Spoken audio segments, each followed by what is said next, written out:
Today we have Flashback Friday and a 10th episode show. All of you regular listeners know that every 10th episode we do a topic of general interest. It always seems to relate to finance and success in life and success with our portfolios, but the topics are more general every 10th episode show. And today we combine a Flashback Friday with a 10th episode. This show is produced by the Hartman Media Company. For more information and links to all our great podcasts, visit hartmanmedia.com. Welcome to the Creating Wealth Show with Jason Hartman. You're about to learn a new slant on investing, some exciting techniques, and fresh new approaches to the world's most historically proven asset class that will enable you to create more wealth and freedom than you ever thought possible. Jason is a genuine self-made multimillionaire who's actually been there and done it. He's a successful investor, lender, developer, and entrepreneur who's owned properties in 11 states, had hundreds of tenants, and been involved in thousands of real estate transactions. This program will help you follow in Jason's footsteps on the road to your financial independence day. You really can do it. And now, here's your host, Jason Hartman, with the complete solution for real estate investors. It's my pleasure to welcome Paula White Kane. She is the author of many books, and I'm talking about many, many books, somewhere around 50, I believe now. And her latest is Something Greater, Finding Triumph Over Trials. And she is also spiritual advisor to President Trump. Paula, it's great to have you. How are you? I'm doing well. I'm grateful, that's for sure. I'm healthy, and my husband, who is Jonathan Kane, many people know, Placer Journey, is well and healthy, and grandkids, everybody's doing good. So we count our blessings every single day. Thank you. It's great to be with you and all of your audience. Fantastic. Well, and you're coming to us from Orlando, is that correct? I am. I'm right outside of Orlando in a small town called Apopka. Good stuff. So, Paula, we are obviously in a very trying time. It's very trying for for really billions of people. What would you say is the way to sort of hold today's events in one's mind? How should we think about this? Give us a context, if you would, and then let's dive in deeper. First off, we've never been here in our lifetime. And so when you hit a time that it seemingly feels like the entire world has turned upside down overnight, from facing health crisis to economic to social. When you talk about social distancing, I like to use the word physical distancing because we were not created to be isolated from one another. And anytime there's this much change, all change feels like loss. And so when there's loss, we like to believe the illusion that we have more control in our life than we actually do. And the one thing I let people know is that there's a God that is a sovereign God. He's very certain during uncertain times. And often when we come to the end of ourselves is when people begin to say, what else is there? What more is there?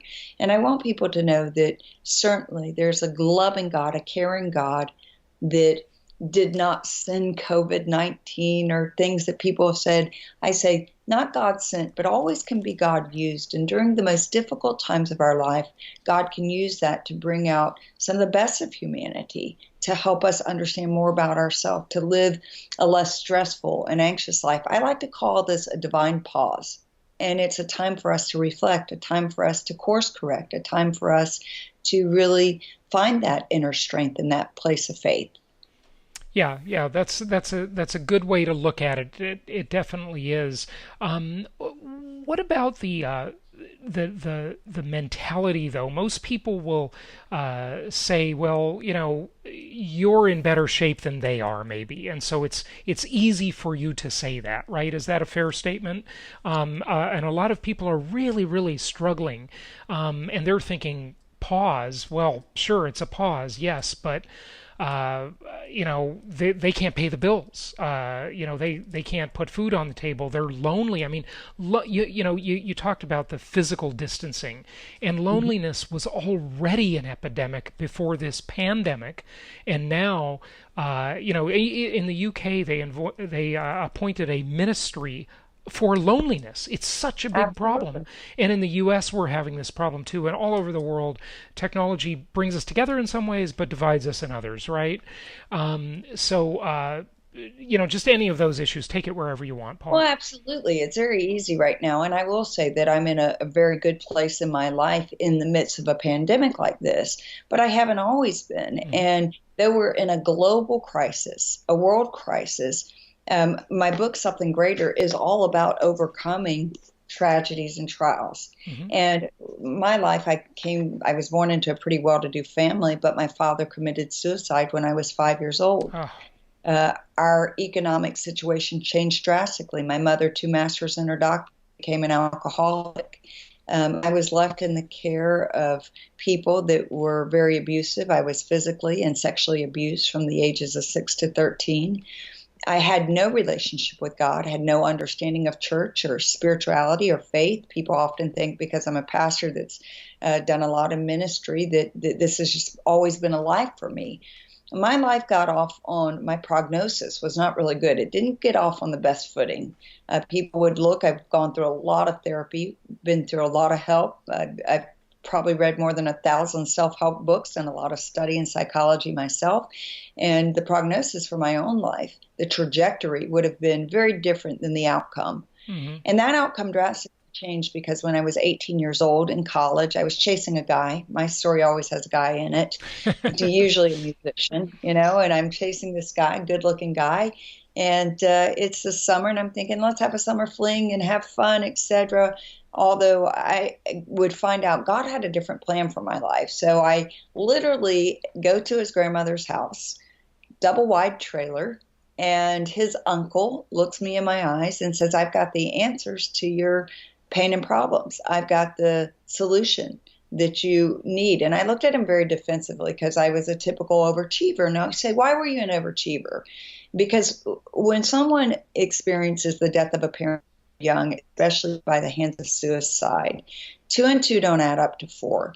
It was, if you love me so much, because my life, very dysfunctional, very misguided, very false labeled, and all behavior comes out of belief. So they're activators, I call them the ABCs, that create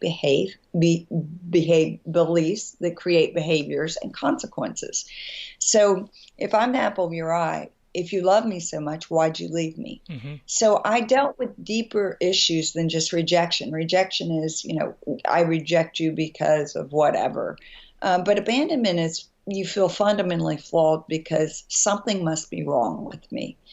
And ultimately, when we buy into a faulty belief, then we start creating behavior. So what do we want? We want to be loved. We want to be valued. We want to be respected. We want to be heard. We want to be validated. We want to be safe in life. All these things that are common to all human beings. However, with that significant event that was very traumatic in my life, and what would call a trauma brain. It would create traumatic events, traumatic thinking, traumatic behavior in my life. It happened on a night when my father probably didn't premeditate, but it was very, my mother had left him kind of with a, hey, get your stuff together, be responsible. He came from 2 generations of wealth. She took me and my brother, who I would find out much later was a half-brother, to Memphis. My father was still in Tupelo, Mississippi, came up on a night that was a few days past my birthday, and I just turned 5. It was raining and thundering and lightning out, and he knocked on that door, and I remember thinking, Daddy's here, because to me he was larger than life. He was my hero. I didn't recognize the dysfunction of my mom worked the businesses. We owned toy stores, craft stores, etc. My father would take me to eat for breakfast, draw smiley faces on the pancake, and take me to the country club where he would play rummy and golf. I didn't know as a 5-year-old. I thought, he's larger than life. So on that night, he knocks on the door. My mother opens the door. He grabs my hand. She grabs the other hand. And he begins to take that loving arm that would draw those smiley faces on the pancake and beat my mother's face in. And they would call the police. The police would come get him. He would sober up. They'd let him out, and he would take his life that night. And so you can imagine what all was started and created. So here I am sitting in this friend's house this man telling me he's got answers and solution to my pain and problems. And I'm looking at him, what pain and problems? Because when you fundamentally feel that something's flawed with you, you will do whatever it takes to be loved, valued, validated, and safe. What do you love? An overachiever, a perfect straight A student? What do you love? Someone who jumps in bed with you? I mean, what is it? Because when you're so desperate for love, it's amazing the boundaries that we will break and the measures that we will go to find that in places that often leave us unfulfilled and unsatisfied. He looked me in my eyes. He grabbed a big Bible, kind of like this. I mean, that's a big one. Kind of your head, And I remember looking at it going, I've seen that book somewhere, but I'd never really been to church. I didn't know the gospel. He opens it up, and first he starts telling me stuff that I don't like to hear. He's telling me I'm a sinner, and I'm like, well, what is that? I haven't done anything wrong. I'm a good person. And he really explains to me how that means that God had this plan and I missed the mark, that I'd fallen short of the character of Christ. And I really didn't get the language. I didn't understand it. But as he spoke these things, he began to show me that God does have this plan and that he sent his son to give me life and that he loved me everlasting. Now, when he started talking about love, that started touching my heart because I knew deep within the demons that I was dealing with, fear, insecurities. I battled with anorexia and bulimia, my father's suicide, abuse, all the things that torment a person and keep many adults in very sick cycles because of those things that we've experienced in life, very traumatic cycles, victimhood, etc. So as he began to talk about love, it wasn't even something natural. Something pierced my heart that though I was like, I don't like this, I don't want to hear this, but I want more. Mm-hmm. And I sat and the love began to melt me. And I can't explain it, but I went outside and for the first time it was like the grass was green and the sky was blue. And I realized I felt real love. I feel like for the first time in my life. And you went on to become a pastor, right? Pretty amazing story. That was the start of it, yeah. Yeah, that was not, I'm sure nowhere on anyone's It wasn't on the trajectory, yeah. No, in fact, it's the exact opposite. My mother had remarried a two-star admiral. Like I said, she was very successful in her career. Sure. And so when I did get saved and found my faith, they thought I was crazy and, completely cut me off. Sure. I wasn't allowed in their house to talk about it. But that was the big life change. And I want to go back to that in a moment. But, Paula, I think I made the comment in the beginning and probably everybody's curious about it. What is it like to be spiritual advisor to President Trump? You actually have a security clearance, right? And, tell us a little bit about that, if you would, and then let's go back to some of the steps in the book and some of that stuff that you learned at age 18 and have brought with you throughout your life. Yeah, those steps are so vitally important because those steps are what brought me to that place. Yeah. It's not anything I've ever sought. Sure. Never owned a business card in my life. Right. I decided after I had this major encounter, I wanted to spend the rest of my life helping people. Well, 19 years ago, I get this phone call out of the blue. And it was then Mr. Trump. And they said, Mr. Trump's on the line. I'm like, yeah, sure, right. They're like, no, for real, Mr. Trump's on the line. So I pick up the line. He said, you're fantastic. You've got the it factor. I said, oh, sir, we call that the anointing. And he went on to almost verbatim. Yeah, it was a pretty, I don't know if it was, we both had a little bit of that New York type of, hey, here, just straightforward conversation in both of us. And he went on to verbatim almost repeat to me 3 of my sermons that he'd been watching on Christian television. Mm-hmm. I was pretty intrigued and impressed. I was impressed because I pastored 28,000 people. It's the second largest church at the time. And I thought to myself, he listens better than most of my congregation. And he opened up his life like an open book to me and began to just tell me from the time he was a child, how he was confirmed as a Presbyterian, how much impact Norman Vincent Peale had on him, and how the day that he retired, how that really, was one of the saddest days to him. And he told me sermons that he had, and his just whole walk, his mother being a very godly woman who was a praying woman, etc. And so he said, if you're ever in New York, stop by. And I was quite often. I was doing a Bible study for the New York Yankees at the time. And so I was in New York, had a church up in New York, and stopped by and got to know him, his staff, and I felt, and this is on my part, and this leads to me being advisor to the president now, spiritual advisor, and I felt at the time that God spoke to me. When I say spoke, not literally, but that impression you get in your spirit. Show him who I am. Now, I minister to literally millions of people over 36 years of ministry. But there are people that occasionally, and he's not the only one, that God's really laid on my heart as a matter of prayer, or I pray every day, or put them on what I call my prayer board or point of contact. So one thing would lead to another, and a real relationship would develop. So 19 years, this relationship that in large context has been one based on spiritual. The 19 years is the relationship with President Trump since you met him, right? 19 years ago? Before he was president. Yeah, right. So when 2011 rolls around, he says, Paul, I think I'm going to be running, I'm thinking about running for president. Would you start praying? So I did. I brought about 20 people around and we started praying. We prayed for 6 hours. Mm-hmm. And he wasn't there the entire time, but he was there most of the time. And that's a long time to be in a prayer meeting. Sure. What do you think? And I said, I really believe that this is a mantle for your life, but I don't think it's the timing. Fast forward 2014, 15, he said, I just really feel that I'm to do this. And he made the decision to do it. And so I have stood by his side, and more than anything, stood by God's side in what he spoke to me 19 years ago, meaning God spoke to me to say, show him who I am. So what does that advice look like? Obviously, it's always been a close relationship with President, his family, a relationship of prayer, a relationship that most pastors would have, Bible study, times of understanding, confidant, etc. And then as he developed his faith offices of what does that look like, he created the Center of Faith and Opportunity Initiative. And he moved the faith offices back to the White House immediately, back to the center. He appointed a faith director over every department. And he said every agency has to have a liaison. And he created a position which is an SGE. A lot of people don't understand what that means, but it's a limited government position. It's a special government employee.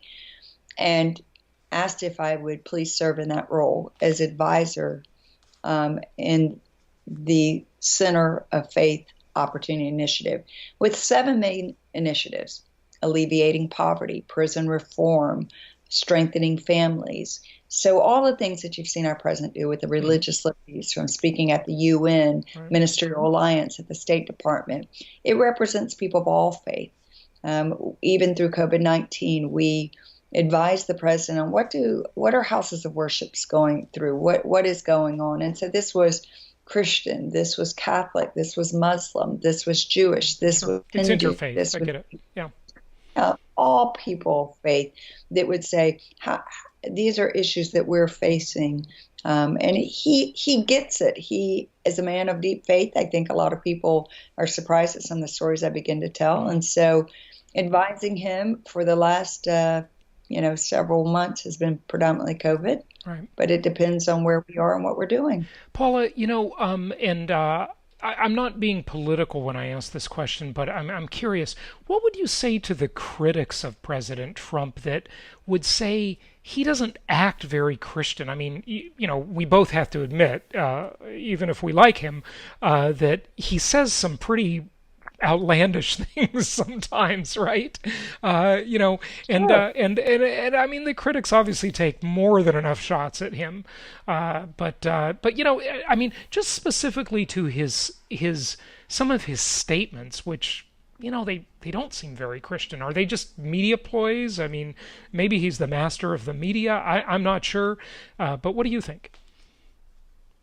Well, first off, the country knew that they were not putting a pastor in office. If they wanted that, they should have put Mike Huckabee in. Right. I mean, it's like Ben Carson. They had plenty of choices there, right? Mm-hmm. And so the people knew who they were getting. They wanted a fighter. They wanted somebody who was a disruptor. They wanted someone who they felt had the strength, the business acumen that was not a part of the system. They wanted an outsider, and the people voted him in.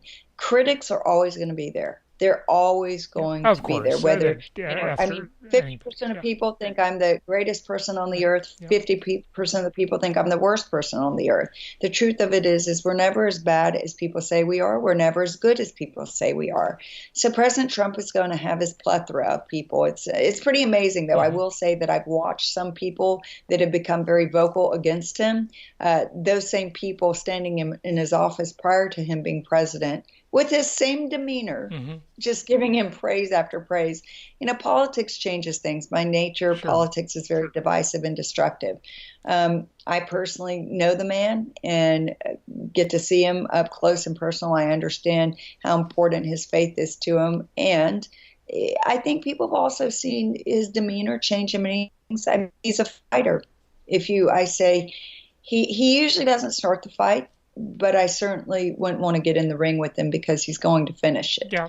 And that's, I mean, you could look at Peter, the Apostle Peter, and I'm sure they'd say, well, look what they said about Jesus. He said, who do men say I am? Well, some say you're a teacher, some say you're a rabbi, some say you're Satan, but we say you're the Messiah. So, there's always, any time that you are a world leader or figure, there's going to be controversy over you, whether that is political or spiritual or any other kind of leader. Yeah, no question about it. Paula, just wrap it up with just any advice you have to for people during these very trying times. And I mean, just still even now, well over 2 months into this, sort of since the major portion of it, I guess, since it really became a U.S. issue over 2 months ago, people still don't know what to expect. They don't know what the future holds. They're worried. Sure. They're concerned. They don't know if businesses are going to reopen, if they're going to get sick, if there's going to be a vaccine. I mean, just a lot of uncertainty, isn't there? There really is, and that's the hardest battle, I think, because fear is so paralyzing. God speaks a lot. In fact, he says, fear not 365 times. I think that's a fear not for every day. It doesn't mean that we're not going to be afraid, but I think of scriptures that are so comforting to me in times like this, like Psalm 55, verse 22, that says, cast your burden upon the Lord, and he will sustain you. And that literally means like to hurl it over, and that lot by providence, which means whatever we're going through, that lot that we're carrying, that we throw that over on God and he'll sustain, he'll nurture you. God knows exactly what to give you. He gives you a peace that passeth all understanding. It's not something the intellectual or academic mind or their 7 steps to peace or can understand. It's just a real give it over to God. And that sounds so simplistic, but it really is a place of, I can change what I can change, which right now seems to be limited on the outside. Sure. But I can always change the inside. I can change how I see life, how I see the world. A lot that I've seen during COVID-19 is I've seen some of the best of humanity. I've seen some of the best of people come out. I mean, helping people, coming together, people that were standing, polarized against each other, saying, we care about the well-being of people's health, of their life, of their economic, people helping one another, them taking from what they have. In our small community, which has about 32,000 people, we have been a distributor now to 15 other churches. We have fed over 300-something thousand pounds of food, including our human trafficking centers, our domestic abuse shelters, our homeless. We have found, we immediately partnered with people. We went to Meals on Wheels, et cetera, and we said, where are the elderly that cannot be gone to? We'll help go pick up their prescription. We'll drop off groceries. And it's so, I say adorable in the most way, because you'll see the volunteers with masks and gloves and using all the guidelines, drop it off, and you'll see the elderly with their mask and gloves picking it up, and just the I think right there is some of the advice. You didn't say it, but we tend to get down when we are only focusing inward, focusing on ourselves, right? Absolutely. If we literally distract ourselves you could call it that. I think that's a fair way to look at it. Get outside. By doing something for somebody else, by doing something that's going to live beyond us, by doing something bigger than ourselves, right? At the very least, it's a distraction. At the very best, it's a lot better than that. But that is some advice. So volunteer work, very good thing, no question about it. So, Paula, good stuff. Just any final comment and give out your website, please. Yeah, we'd love for people to go check us out on paulawhite.org. They can get the book on somethinggreaterbook.com, of course, Amazon. There's so much more. All the pictures are in there. If you've ever gone through it, we didn't even get to the mid part. I mean, I talk about, unfortunately, I lost my daughter to cancer. My husband had a complete breakdown, goes through an addiction. When I'm thinking of life, I finally arrived. It seemed like my world fell apart. And I teach the principles on how you get through. Found out my son had an addiction. I mean, it was like, I literally chronicled it. And there are those practical steps. I said, I went through 19 life crises, 39 different life events. And one of the things like I did was I kept a journal of gratitude. And I'd go back because they were breadcrumbs that helped strengthen me. I learned that inner talk. I learned how to do self-affirmations and things that were so important to help me get through when my personal world was completely rocked. They're the same principles that get us through when the entire world is rocked. And so I really encourage people to get the book, go to the website, follow us on Facebook, Twitter, Instagram. Just download the Paula White app.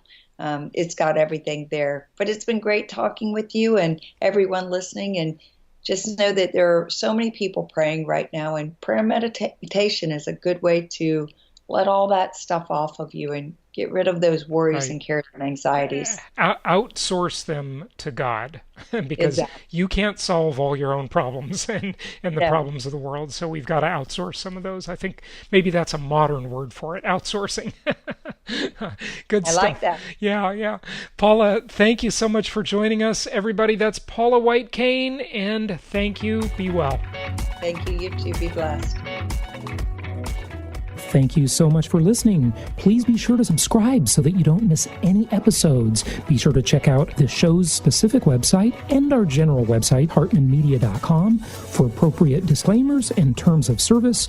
Remember that guest opinions are their own, and if you require specific legal or tax advice or advice in any other specialized area, please consult an appropriate professional. And we also very much appreciate you reviewing the show. Please go to iTunes or Stitcher Radio or whatever platform you're using and write a review for the show. We would very much appreciate that. And be sure to make it official and subscribe so you do not miss any episodes. We look forward to seeing you on the next episode.